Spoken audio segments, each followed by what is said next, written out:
El 7 y la Universidad Católica de Santiago del Estero presentan al Padre Ariel Álvarez Valdés en La Otra Cara de la Verdad. Aleluya, Yashir Kulam, Bemilah Hatodida, Halev Malev Hamon Toda, Veholem Gamu Eise Olam. Muy buenas noches, ¿cómo están ustedes? El encuentro habitual de los días miércoles con el Padre Ariel Álvarez Valdés para presentar La Otra Cara de la Verdad. ¿Cómo le va, Padre? Un gusto de saludarlo. ¿Qué tal? Buenas noches, Rogelio. ¿Cómo estás? ¿Ha tenido una buena semana? Gracias a Dios, muy buena. Bueno, me alegro mucho. Padre, usted sabe que, como hombre inteligente que es, se ha dado cuenta que estamos respondiendo en el comienzo de cada programa muchas inquietudes que recibimos de la gente. Y uno de los temas que la gente nos ha planteado es el criterio cientificista que usted le da a sus exposiciones.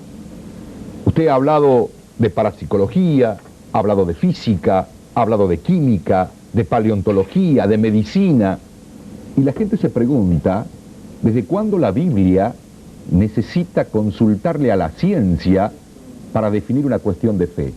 Es decir, ¿es necesario ser tan cientificista en los planteos? ¿Es necesario consultarle a la ciencia? Es absolutamente necesario. Y no es que tengamos que hacernos cientificistas o darle a la ciencia una prioridad, pero hay gente que le tiene fobia a la ciencia. Hay religiosos o personas que leen la Biblia o ciertas personas con una cierta espiritualidad que tienen miedo a la palabra ciencia y creen que todo lo que es científico aleja de Dios. Y es al revés. La ciencia, ¿quién la ha regalado en el mundo? Dios. ¿Quién nos ha hecho a nosotros crecer en la medicina, en la astronomía, en la botánica, en la ingeniería, en la paleontología? ¿Quién? Dios. Por lo tanto, de Dios procede la ciencia. ¿Y de quién procede la Biblia? De Dios. Por lo tanto, la ciencia y la Biblia nunca pueden contradecirse, siempre van complementarias y ayudándose mutuamente. Entonces, cuanto más conozca yo la ciencia, más voy a poder conocer la palabra de Dios. Y cuanto más conozca la palabra de Dios, más me va a ayudar a fomentar la ciencia. Por lo tanto, nunca tengo que contraponerla.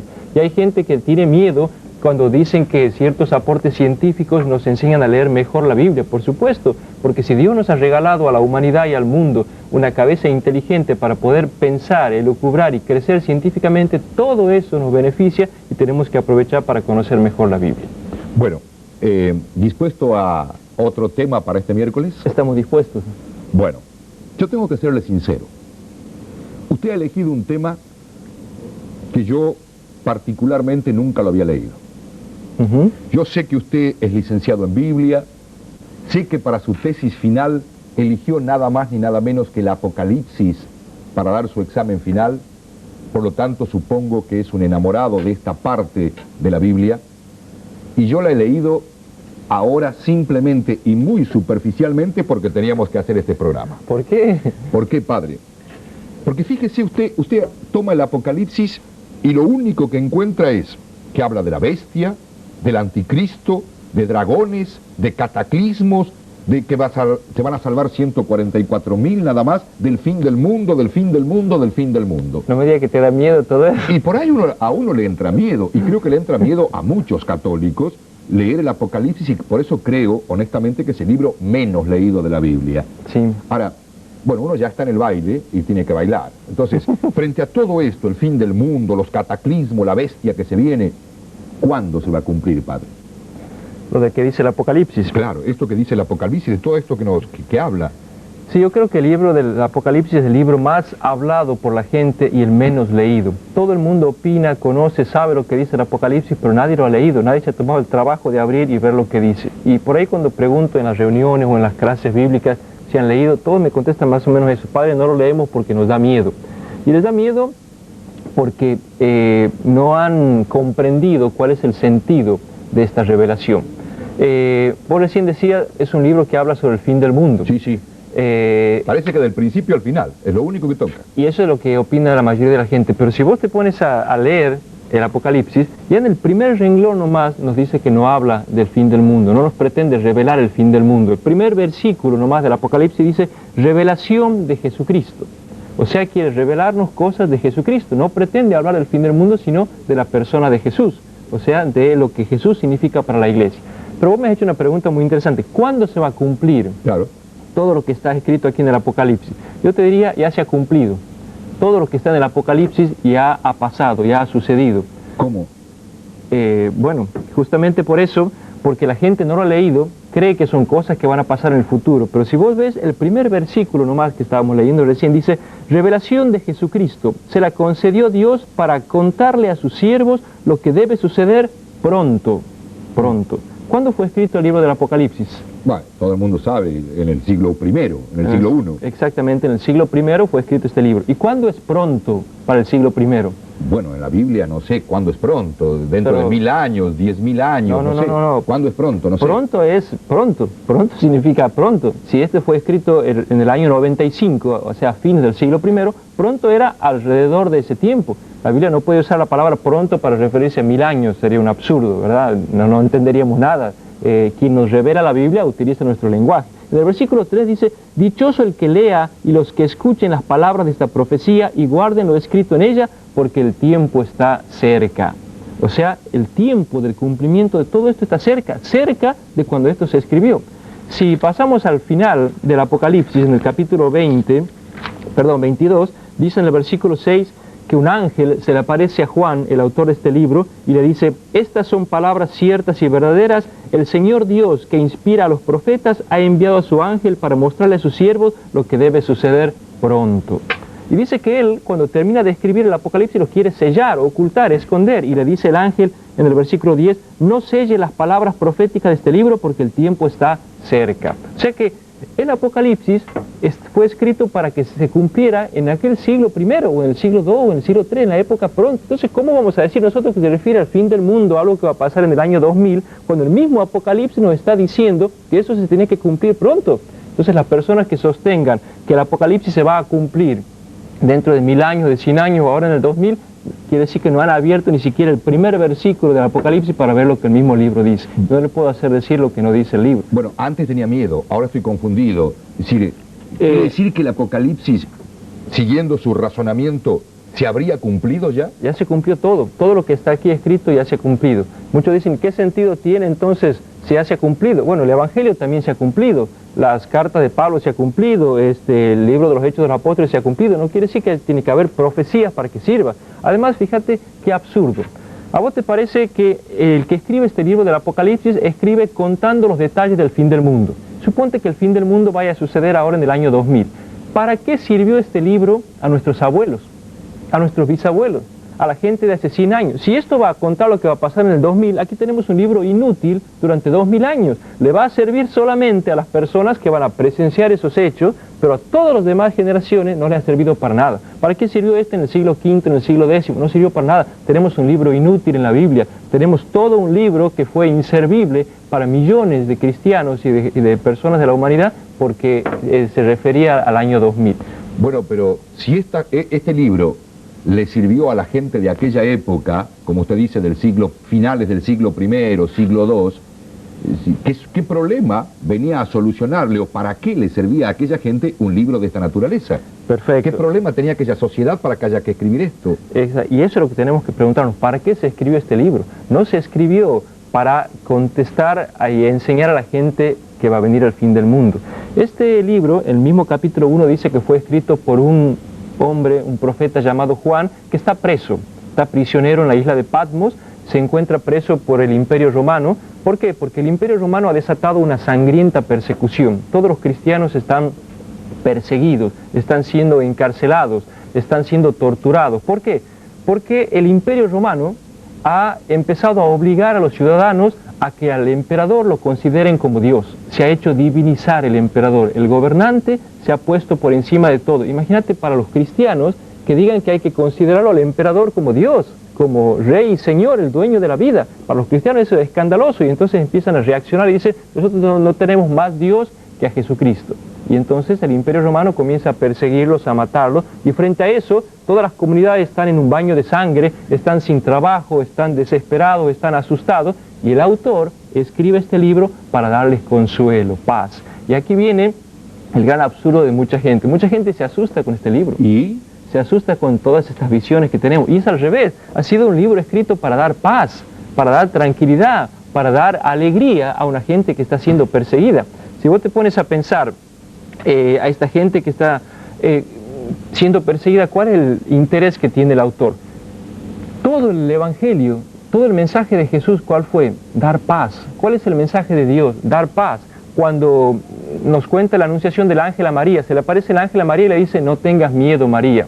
Cuando se le aparece el ángel a los pastorcitos, le dice, no tengan miedo. Cuando Jesús sale a predicar, su prédica es, no tengan miedo. Cuando hace la primera milagro, la pesca milagrosa, no tengan miedo. Cuando va al monte a transfigurarse, Jesús les dice, no tengan miedo. En la última cena se despide de los apóstoles, están todos tristes, le dice, no tengan miedo. Cuando muere en la tumba los ángeles, no tengan miedo. Cuando Jesús resucita, no tengan miedo. ¿Ahora se escribe un libro para dar miedo? Nunca el Apocalipsis puede dar miedo. Por lo tanto, si alguien tiene miedo con el Apocalipsis, lo está interpretando mal, porque todo el mensaje de Jesús es no tengan miedo. Y lamentablemente muchas iglesias cristianas se dedican a dar miedo con este libro, a asustar a la gente, y con el miedo no se logra nada. Con el temor no se convierte a nadie ni se acerca a nadie a Dios. Se acerca a la gente por el amor, pero no por el temor. Entonces, fíjate, el mismo Apocalipsis en el capítulo 1, versículo 17, dice que se le aparece un hombre al autor y poniéndole su mano derecha sobre el hombro le dijo, no tengas miedo. Hasta el mismo Apocalipsis nos enseña a decir, no tengas miedo. Entonces, aquí tengo una clave muy linda para interpretar el Apocalipsis. Toda visión, todo simbolismo, toda página del Apocalipsis que me dé miedo está mal interpretada. Es para quitarme los miedos. Toda parte del Apocalipsis tiene que servir para darme paz a mí. Bueno, padre, yo soy uno entonces de los que interpreté mal el Apocalipsis porque a mí me da miedo como a muchísima gente. Claro. Voy a ir a una pausa, pero quiero leer algunas partes después del Apocalipsis. Quiero que me explique qué es eso de la bestia, del anticristo, de los cataclismos, de que se van a salvar nada más que 144.000. Mire si es para tener miedo o no. Lo conversamos en... Ya volvemos. ישירו כולם במילה אחת תודה, הלב מלא והמון תודה, והולם גם הוא איזה עולם נפלא. הללויה עם השיר,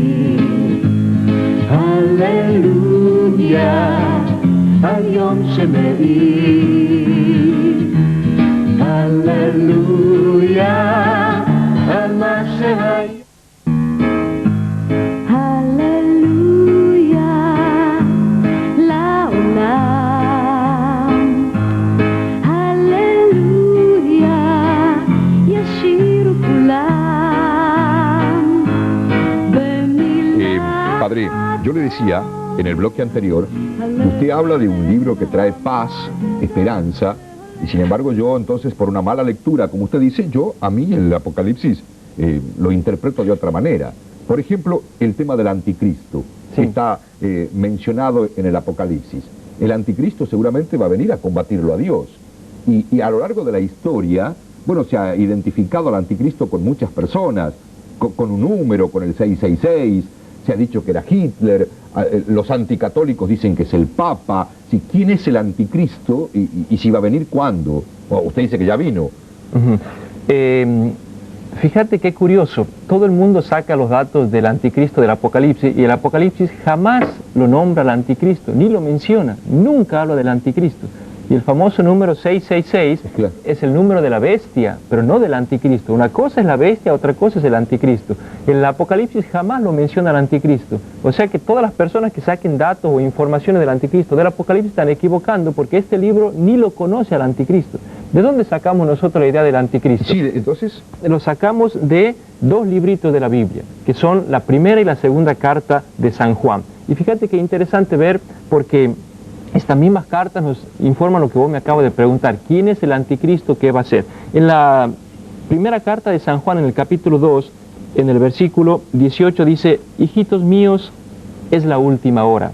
Han oído que iba a venir un anticristo. El autor de la carta se ve que ha escuchado que hay rumores por ahí en las comunidades asustando a las personas que se viene un anticristo, y entonces dice, han oído que iba a venir un anticristo. Pues bien, muchos anticristos han aparecido. Y dice más adelante en el versículo 22, ¿Quién es el mentiroso sino el que niega que Jesús es el Cristo? Ese es el anticristo, el que niega al Padre y al Hijo. O sea, aquí está clarísimo 3 datos sobre el anticristo. Primero, que no es uno, sino muchos anticristos. Por lo tanto, identificarlo con el Papa, con Hitler, algunos hablan del presidente de los Estados Unidos, otros hablan de tal potencia o tal otra, no tiene nada que ver con lo que dice esto, porque aquí habla de muchos anticristos. En segundo lugar dice, ya han aparecido. ¿Y cuándo se escribe esta carta? En el siglo I. Por lo tanto, el anticristo o los anticristos eran personajes del siglo I. Volvemos de nuevo a lo que nosotros decimos, inventamos personajes del año 2000 o de esta época, cuando la Biblia nos dice que eran de aquella época. Y termina diciendo, ¿quién es el anticristo? El que niega al Padre y al Hijo. O sea, en aquella época había ciertas personas, ciertos grupos, cierta gente que negaba que Jesucristo era verdaderamente Dios, que Jesucristo realmente era el Hijo de Dios. Entonces, esos eran los anticristos. Por lo tanto, todo lo que nosotros decimos de que va a ser una potencia, que va a venir, que va a matar, el año pasado salió una información en los diarios, no sé si recuerdas que en Colombia se bautizaron miles de chicos porque llegaba el anticristo, porque venía a combatir a los que no estaban bautizados, que iba a matar. Entonces son inventos, patrañas de la gente. ¿Por qué? Porque ni siquiera nos tomamos el trabajo de leer la Biblia para ver qué nos dice del anticristo. Y en la Biblia está clarísimo, el anticristo no es un personaje que va a nacer, que va a venir en algún momento, sino eran muchos personajes del siglo I y que negaban a Jesucristo. Eso es todo lo que nos dice del anticristo. Está bien. Usted dice el Apocalipsis ni lo conoce al anticristo, ni lo menciona al anticristo. En absoluto. Perfecto. No hablemos del anticristo entonces. No hablemos del anticristo porque estamos en el libro del Apocalipsis. Vamos al Apocalipsis, ¿sí? Capítulo 13. Dice, escúcheme con atención, por favor, porque creo que mete miedo en serio. A ver. Entonces vi subir del mar a una bestia con 7 cabezas y 10 cuernos. En los cuernos 10 coronas, y en las cabezas títulos que desafiaban a Dios. La bestia que yo veía era semejante a una pantera, aunque tenía patas de oso y boca de león. El monstruo le entregó su propio poder y su trono con un imperio inmenso. Una de sus cabezas parecía herida de muerte, pero su herida mortal fue sanada. Entonces la tierra entera, maravillada, siguió detrás de la bestia. Sí. Bueno, esto sí lo dice el Apocalipsis. Sí, la bestia es el personaje más famoso del Apocalipsis. Y cuando escribe nuestro autor, Juan, le escribe a una gente que está asustada, que está preocupada frente al Imperio Romano.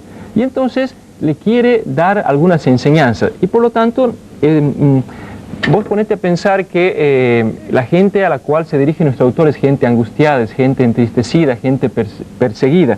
Y el autor, a través de imágenes, trata de dar un mensaje. Más adelante nos va a dar la clave de quién es esta bestia. En el versículo 18 dice, aquí se requiere sabiduría, que el inteligente calcule la cifra de la bestia, pues se trata de la cifra de un hombre y su cifra es 666. O sea, hasta se lo puede identificar, es lo que yo estoy diciendo. Entonces, fíjate, cuando el Apocalipsis nos habla de la bestia, era un personaje conocido, y aquí se nos da algunos datos. En primer lugar dice, vi que la bestia surgía del mar. Sí. ¿Cuál es el único mar que conocían los judíos? El Mediterráneo, más allá del cual se encontraba el Imperio Romano. Todas las barcas que venían a hacerle la guerra a los judíos venían de atrás del mar. Por lo tanto, es claramente el Imperio Romano.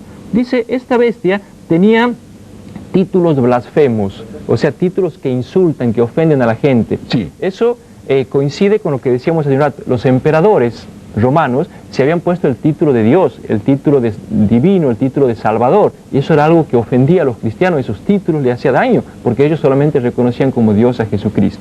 Y dice, una de sus cabezas tenía una herida de muerte, pero su herida se le curó. Así es. O sea, se ve que era alguien que se creía muerto y después se curó. Pero vamos al número 666. Mucha gente ha hecho toda una mitología del número 666, ha inventado cualquier cosa. Si vos has visto la película del Anticristo, dicen que un chiquito... Sí, Damián, la profecía. De la profecía, que tiene el número 666 porque nació el 6 de junio a las 6 de la mañana, el 666, ¿no? La otra vez hablaba con algunas personas y me decían de un casino, de una ciudad de por aquí, que tiene, han contado los foquitos que tienen ahí, tiene 666 foquitos, por lo tanto el anticristo es el casino. La bestia. La bestia. Mezclando con el anticristo, ¿no? Aquí se nos da claramente cuál es el sentido y el mensaje. Ahora, ¿usted me puede explicar qué es eso del 666? Porque algún sentido debe tener. Pero aquí la misma Biblia lo dice. No, o sea, a ver, ¿dónde? Dice, en primer lugar dice, aquí se requiere sabiduría, que el inteligente calcule la cifra de la bestia. O sea, si nuestro autor invita a sus lectores a calcular, quiere decir que ellos sabían quién era la bestia. Entonces y no dice puede, se trata de un hombre. se trata de un hombre. Entonces no puede ser un personaje del siglo XX. La gente del siglo I, ¿qué sabe de Hitler? ¿Qué sabe del Papa? ¿Qué sabe del presidente de los Estados Unidos? ¿Qué sabe de la gente de ahora? Algunos dicen que la bestia es la sociedad de consumo, o otros dicen que es el poder de la droga, el cartel de Medellín. Los lectores no podían saber nada de eso, y aquí les dice a los lectores, ustedes tienen que calcular la cifra. Por lo tanto, era un personaje conocido por ellos. Y nos dice su número 666. Para entender el sentido de esto, tenemos que tener presente... ¿Me va a explicar lo del 666? Te lo explico. A ver. En hebreo no existen los números. Ellos escriben los números con las mismas letras del alfabeto. Nosotros, por ejemplo, en castellano, cuando hablamos de la A, hablamos de la B, de la C, utilizamos ciertos dibujos. Sí. Cuando usamos el número 1, 2, 3, utilizamos otros dibujitos distintos. En hebreo no existen los números. La lengua hebrea utiliza como número las mismas letras. Por lo tanto, la letra A en hebreo es el número 1. La letra B es el número 2. Y así utilizan todo el alfabeto ellos. Entonces esto permite en hebreo un juego que se llama la gematría. ¿Y en qué consiste la gematría? En que cualquier palabra que yo escriba la puedo convertir en una cifra, en un número. Te pongo un ejemplo. La palabra Ariel. Ariel. Mi nombre. La palabra Ariel es un nombre hebreo. Si lo escribimos en hebreo, esta es la letra A, esta es la letra R, esta es la I, la E y la L.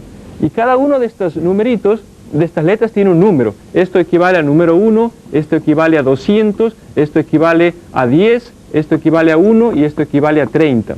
Si nosotros sumamos estos numeritos, da mi número, que es 242. Esta es la cifra de la palabra Ariel. Entonces esto es la gematría, intercambiar letras con números. Esto es un juego muy común en la lengua hebrea.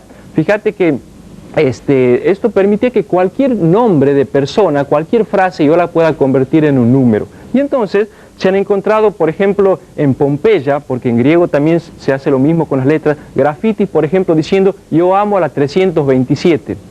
Entonces había una chica cuyo nombre daba el número 327 y solamente la persona que tenía ese nombre sabía, nadie más podía conocer ese número. Entonces esa intercambiabilidad entre letras y números se llama gematría. Ahora bien, nuestro autor está preso, Juan, el que escribe el Apocalipsis, se encuentra en la prisión de los romanos y él le escribe a los cristianos y le dice, tengan cuidado con el 666. Ahora, si él hubiera dirigido a los cristianos dándole un nombre de la persona, corría el peligro de su vida. Entonces esconde la palabra 666 al personaje de la bestia. ¿Y quién es el 666? Esto más o menos sería si yo quiero decirle en clave a alguien con quien estoy los miércoles por la noche, le digo estoy con el 242, ¿vos ya sabes? Pero solamente aquellos que conozcan esta cifra lo van a poder descifrar, van a poder entender. ¿Eso es lo que quiso hacer Juan? Eso es lo que quiso hacer nuestro autor. Y entonces ahora tenemos que saber qué significa el 666 en la transliteración de las letras hebreas. Y si nosotros tenemos la palabra Nerón, César en hebreo, esta es la letra N, la R, la O, la N, el hebreo se escribe de derecha a izquierda. Disculpe, ¿usted está haciendo dibujitos o esas son realmente las letras? Estas son las letras hebreas. Así son. Este es el equivalente en castellano. Y cada una de estas tiene un numerito. La N vale 50, la R vale 200, la O vale 6, la N vale 50, la K vale 100, la S vale 60 y la R 200. Si ahora nosotros sumamos los numeritos de la palabra Nerón César, uno por uno nos da 666. Por lo tanto, cuando nuestro autor escribe a sus cristianos diciéndole tengan cuidado con el 666, dice tengan cuidado con el emperador Nerón, que es el que está buscándolos para perseguirlos y matarlos a ustedes. Si él escribía en el libro tengan cuidado con Nerón, entraba la policía romana y lo mataba, ¿verdad? Entonces tiene que escribir con números claves, un poco lo que pasa entre nosotros cuando en la época de la guerrilla o en la época de persecución uno se esconde a través de números o a través de personajes. También esto es una época en que están perseguidos, entonces tiene que escribir con clave para que aquellas personas a las cuales se dirige no sufran las consecuencias de lo que él escribe. Por lo tanto, ¿quién es la bestia del Apocalipsis? El emperador Nerón, que los está persiguiendo, les está quitando la vida, los está matando. Mire, me quedan todavía hablar de los 144.000, veo que no vamos a tener tiempo, pero vamos a la última parte. Pero quisiera aclarar algo más, porque el capítulo 17 vuelve a hablar de la bestia del Apocalipsis. Digo que es el personaje más importante de este libro. Y en el capítulo 17 el autor está muy interesado en que los lectores sepan quién es, la descifren. Sí. Pues no les va a escribir un libro para que no entiendan, les escribe para que entiendan. Y entonces dice en el versículo 9, las 7 cabezas de la bestia son 7 reyes. Son 7 reyes. 5 han caído, uno es y el otro no ha llegado todavía. Cuando llegue va a durar poco tiempo. Y la bestia, que era y ya no es el octavo. Entonces, basta saber quiénes eran los emperadores romanos, porque aquí nos dice que son 7 reyes. Y entonces, con los 7 reyes, dice que el octavo, que justamente es Domiciano, es la bestia del Apocalipsis. O sea que aquí está clarísimo explicado quién es la bestia. Y entonces cuando se hace todas esas fantasías de que va a ser fulano y tal, si aquí tenemos tan claramente explicado, no entiendo por qué muchos lectores cristianos inventan y le atribuyen a la bestia una personalidad que no tiene. Padre, el programa prácticamente ha terminado. 30 segundos nos quedan. Usted dice que todo esto ya pasó, Todo ya que pasó. todo esto ya fue. Sí. Pero entonces, ¿qué pasa cuando Juan dice en el Apocalipsis, veo un nuevo cielo y una nueva tierra, porque todo lo que era ya no será? Sí. Y entonces, ese nuevo cielo, esa nueva tierra, va a venir. Ya ha venido. Ya ha venido. Ya ha venido. El cielo nuevo y la nueva tierra de la que habla el Apocalipsis es el nuevo tiempo que ha inaugurado Jesucristo. Cuando vino Jesucristo al mundo trajo un nuevo cielo y una nueva tierra. En hebreo, cuando se habla de cielo y tierra, se refiere a toda la humanidad.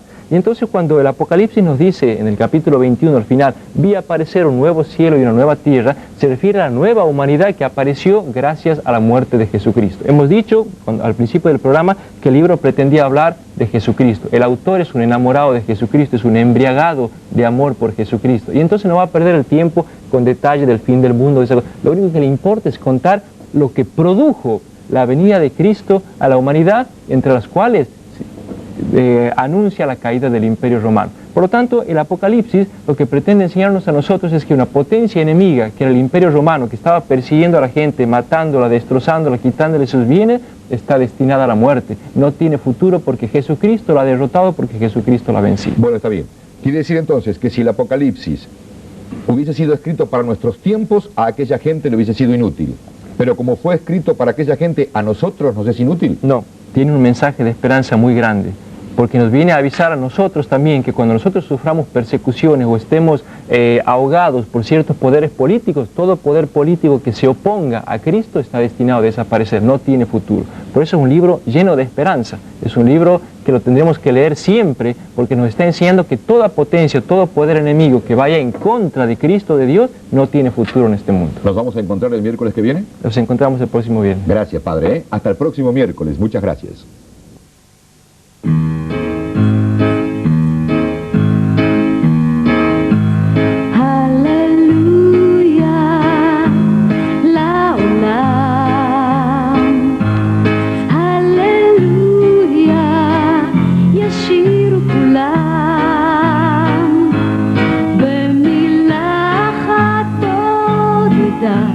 הלב מלא והמון תודה והולם גם הוא איזה עולם נפלא הללויה עם השיר הללויה על יום שמאיר